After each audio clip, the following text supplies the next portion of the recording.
अस्सलाम वालेकुम रहमतुल्लाहि व बरकातुहू। ये मेरे पीछे उम्मुल मोमिनीन हज़रत मैमूना बिन्त हारिस रज़ियल्लाहु अन्हा की क़ब्र मुबारक, उनकी आखिरी आरामगाह है, जो कि रसूलुल्लाह सल्लल्लाहु अलैहि वसल्लम की आखिरी ज़ौजा मोहतरमा थी। रसूलुल्लाह सल्लल्लाहु अलैहि वसल्लम ने इनके बाद फिर कोई निकाह नहीं फरमाया। ये जो मुकाम है जहाँ पर आपकी ये क़ब्र मुबारक है, ये मकाम सरफ़ कहलाता है। इसी जगह पर रसूलुल्लाह सल्लल्लाहु अलैहि वसल्लम का निकाह हज़रत मैमूना से हुआ था और इसी जगह पर ही हज़रत मैमूना रज़ियल्लाहु अन्हा को दफन किया गया है।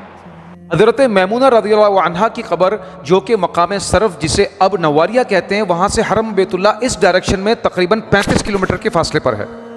हज़रत मैमूना रज़ियल्लाहु अन्हा मशहूर सहाबी हज़रत खालिद बिन वलीद रज़ियल्लाहु अन्हु की सगी खाला थी और अपनी फयाजी और दरिया दिली की वजह से तमाम सहाबा किराम में मशहूर थी।